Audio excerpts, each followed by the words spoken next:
আমার ভালোবাসার বন্ধুদের জন্য নিয়ে আসলাম আমি আমার মতো করে টমেটো ভর্তা করেছি। পাকা টমেটোর ভর্তা, এই যে তেল ছাড়তেছে। আর কেমন লাগলো এই টমেটোর ভর্তাটা জানাতে কিন্তু ভুলবেন না। একটা লাইক দিয়ে ভিডিওটি ফুল ওয়াচ করবেন, তার কারণ ওয়াচ টাইম একদম বাড়ছে না। তাই আপনাদের ভালোবাসা পেলে এগিয়ে যেতে পারবো, তাই আপনাদের ভালোবাসা চাচ্ছি। থেকে চলে আসলাম আপনাদের মাঝে টমেটোর ভর্তা করার জন্য। আমি কিভাবে টমেটোর ভর্তা করি দেখুন। আর টমেটোর ভর্তা এক একজনের মতো করে, আমি আজকে আমার মতো করে টমেটো ভর্তা করব। আমি নিয়ে নিয়েছি এখানে টাটকা ফ্রেশ হাফ কেজির উপরে টমেটো, প্রায় 1 কিলোর মতো। আমরা যেহেতু 4 জন মানুষ সবাই টমেটো খেতে পছন্দ করি, তাই ভাবলাম একটু বেশি করে ভর্তা করি। ভর্তা থাকলে অনেক ভাত খাওয়া যায়, তাই টমেটো ভর্তা কে কে পছন্দ করেন জানি না, তবে আমাদের বাসার সবাই মোটামুটি পছন্দ করে। এখন আমি টমেটোগুলো কেটে নিচ্ছি। এখানে আমি টমেটোটা খুব সুন্দর করে কেটে নিয়েছি। এখন আমি এটা ভাজা বসিয়ে দেব, আর ভেজে তারপরে ভর্তাটা করছি। টমেটো ভর্তা করার জন্য এখানে পেঁয়াজ কেটে আমি ক্যামেরায় দিয়ে দিয়েছি। ক্যামেরা অন করতে মনে ছিল না। প্রথমে পেঁয়াজ আর একটু রসুন ভেজে উঠিয়ে নেব। আর শুকনো মরিচ আগেরে ভাজা আছে। এই টমেটো ভর্তায় অবশ্যই শুকনো মরিচটা দিতে হবে। এখন আমি পেঁয়াজটা খুব সুন্দর করে ভেজে তুলে নিচ্ছি। এই তেলের ভিতরে টমেটোটা ভেজে নেব।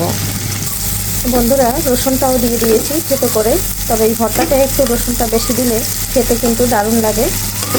আর আমি অল্প তেলে টমেটোটা ভেজে নেব, তাই আমি তেলটা বেশি দিয়েছি, তাই আগেই আমি মশলাটা ভেজে নিচ্ছি।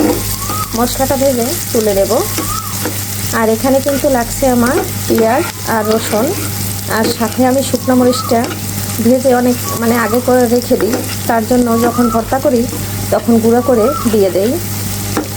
আর এখানে কাঁচামরিচ দিলেও দিতে পারেন আপনারা, অপশনালি। আমি অল্প একটু দিয়েছি, কুচি কুচি করে। পেঁয়াজ রসুনটা ভাজা হয়ে গেছে, এখন আমি তুলে নিচ্ছি। আমি একটু কড়া করেই ভেজে নিচ্ছি, এতে কিন্তু রসুনের ফ্লেভারটা খুব সুন্দর আসে। আর রসুনটা কিন্তু একদম কড়া করে ভেজে নিয়েছি, পেঁয়াজটাও। এখন আমি তুলে নেব। পেঁয়াজটা তুলে নিয়েছি। এখন এর ভিতরে টমেটোটা এভাবে দিয়ে আমি কিন্তু একটু উপর থেকে লবণ ছড়িয়ে দেব, তারপরে ঢাকনা দিয়ে ঢেকে দেব। এতে করে টমেটোটা খুব সুন্দর করে সিদ্ধ হবে। আমি একবারে প্রতিটা টমেটোর উপরে হলুদটা খুব সুন্দর, লবণটা খুব সুন্দর করে ছড়িয়ে দিচ্ছি। এখানে কিন্তু এখন হলুদ দেব না। এখন আমি এই যে ঢাকনা দিয়ে ঢেকে দিচ্ছি, 10 মিনিট ঢাকা থাকবে। 10 মিনিট পরে চলে আসলাম। এই যে দেখুন, আমার টমেটোটা একদম সিদ্ধ হয়ে গেছে। এখন আমি প্রতিটা টমেটো একটা পাশ উল্টে দিচ্ছি। আর একদম গাছের টাটকা পাকা টমেটো না, একদম সিদ্ধ হয়ে গেছে। এই পাশটা একটু ভাজা হইলে তারপরে কিন্তু আমি ভর্তাটা করে নেব।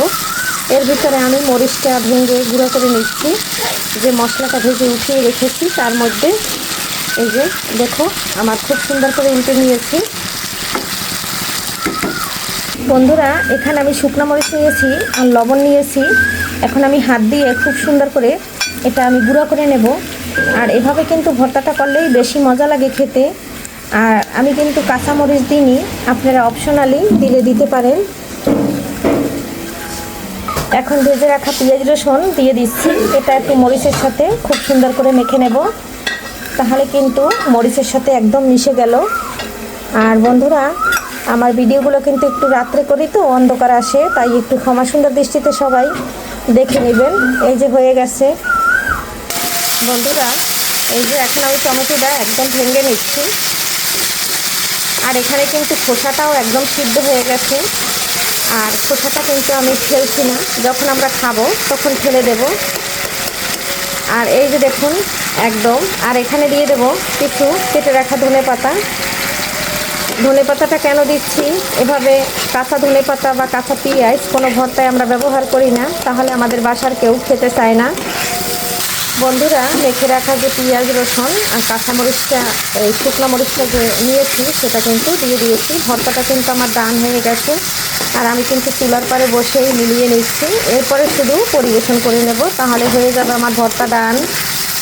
দেখুন বন্ধুরা, তেলটা কিন্তু ছেড়ে দিয়েছে। এর উপর থেকে আমি একটু সরিষার তেল দিয়ে দিচ্ছি। আর সরিষার তেল না দিলে কিন্তু ভর্তার টেস্টটা বাড়ে না, তাই আমি একটু সরিষার তেল দিয়ে দিয়েছি। আর তেলটা যেহেতু ছেড়ে দিয়েছে, এই পর্যায়ে আমার ভর্তাটা একদম ডান হয়ে গেছে।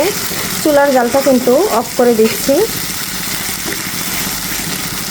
বন্ধুরা, ভর্তার ফাইনাল লুকটা একটু দেখুন, কত সুন্দর হয়েছে। যেরকম দেখতে লোভনীয়, খেতে কিন্তু দারুণ লাগে। একবার হইলেও আমার মতন দেখতে পারেন ট্রাই করে, যদি আপনাদের কাছে ভালো লাগে। আর কে কোথা থেকে বসে আমার ভিডিওটি দেখছেন অবশ্যই কমেন্ট করতে ভুলবেন না। সবাই ভালো থাকবেন, সুস্থ থাকবেন। আজকের মতো বিদায় নিচ্ছি, আবারও দেখা হবে নতুন কোনো ভিডিওতে। সবাইকে বাই বাই।